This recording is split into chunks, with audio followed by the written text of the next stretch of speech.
You ever step on the scale and it's up 1 pound, 2 pounds just overnight? And you say, I blew it. It's over. Give up.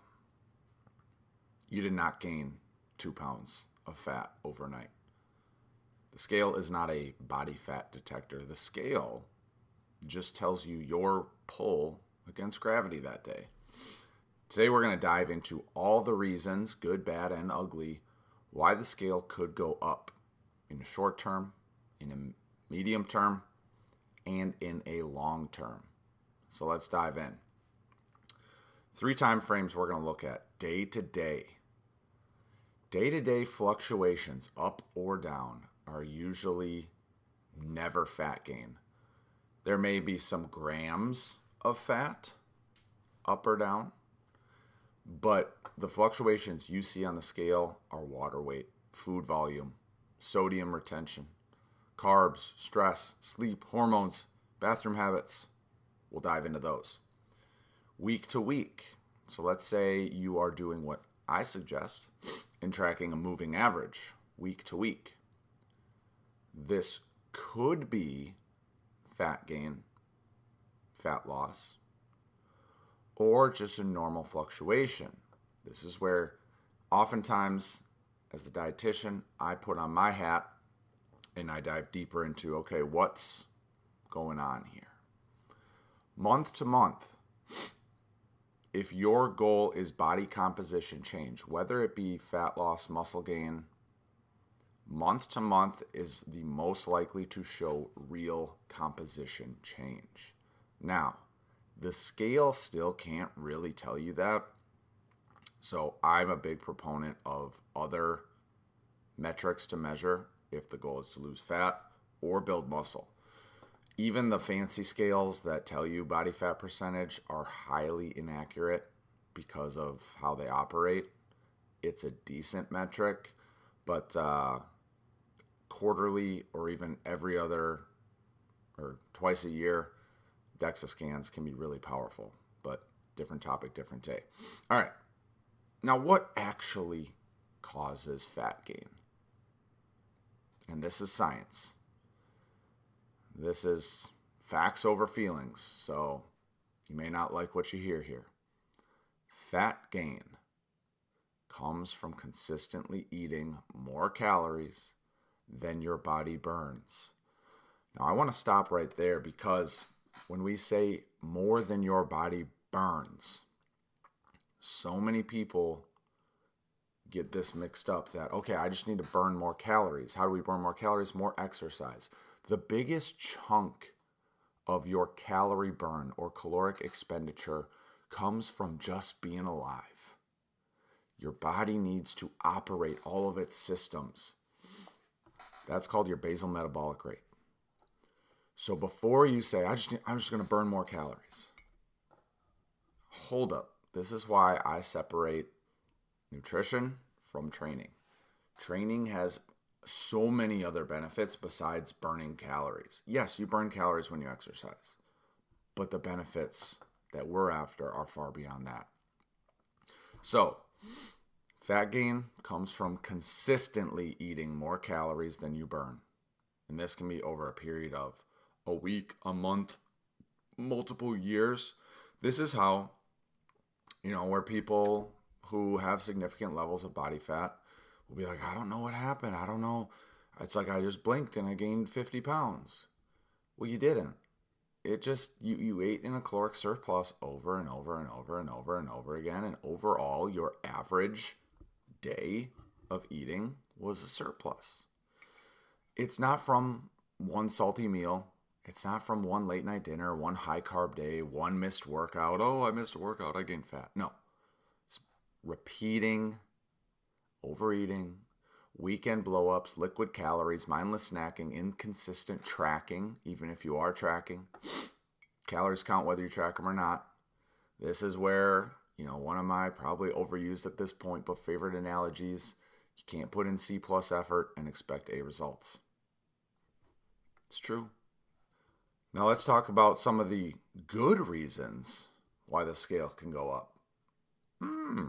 Strange.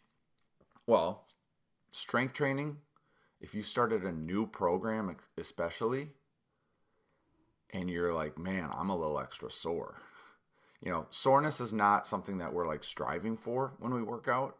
But if you introduce some new exercises that maybe you haven't done in a while or done ever, it's going to induce a little bit of extra soreness for that first week.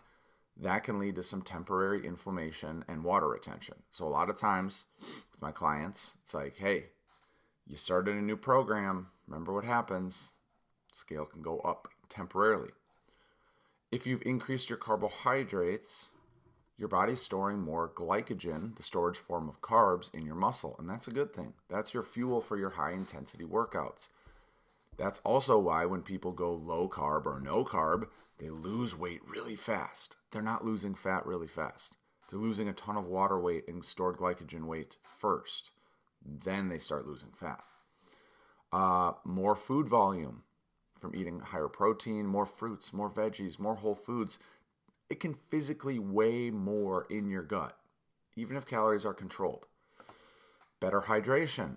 Maybe you've been living your life dehydrated and now you're just hydrated and your new baseline is up a pound because you have 16 ounces more water in your body. Again, these are all things that are day-to-day fluctuations. The other good reason the scale could go up is maybe you've gained muscle. Now, gaining muscle is very hard. And so I think if we're being honest, a lot of times people will play a little bit of mental gymnastics and be like, oh, maybe I've just gained some muscle. But be honest, maybe you have. If you've been crushing your workouts, you've been hitting new personal bests in the gym, you've been lifting heavier, you may be laying down some new muscle. But if you think fat loss is frustrating, muscle loss or muscle gain is even more frustrating. We are talking about gaining grams per month. So it's not like, oh, I think I gained 2 pounds of muscle this month.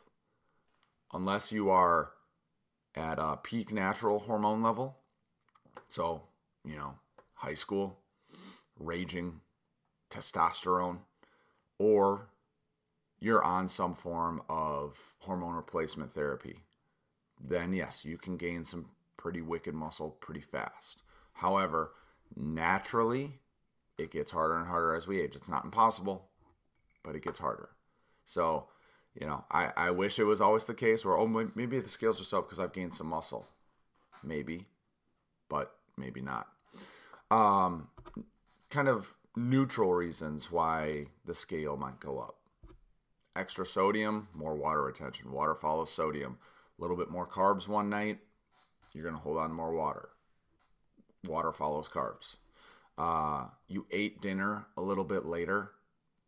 It's your body's still trying to digest it. You got food in you. Maybe you're a little constipated. You just got more weight in you because you got more fecal matter sitting in you. Travel, dining out, alcohol, crazy routines can cause temporary weight spikes. Hormonal reasons, especially for the ladies. If it's that time of the month, this can cause frustrating water retention, bloating, cravings, constipation, and scale jumps for up to 2 weeks. So this doesn't mean that your progress has stopped, but it can be incredibly frustrating when pretty much 2 weeks out of every month, you are at the mental mercy of the scale. Because, I've worked with women whose weight starts to creep up before they get their period. It creeps up when they get their period. It creeps up at the halfway point before they get their period. Hormones do wacky things. So learning more about how your body responds to your period as a woman is important. So again, it can be a frustrating 2-week stretch. And especially if your goal is fat loss, that 2 weeks, you got to stay the course. If you're doing things right, if you're following a nutrition plan, you're training hard, try not to let the scale freak you out for a 2-week window. I know, it's brutal. But just remember, your body's not broken. You're not doing something wrong. Your body is being a female body. All right, sleep and stress. Poor sleep can increase water retention, hunger, cravings, and stress hormones. So this is a kind of chicken versus the egg case here. Temporarily, poor sleep can just increase water retention because of hormonal changes. Stress can affect digestion, inflammation, water balance. Inflammation, it's kind of a buzzword, trendy word.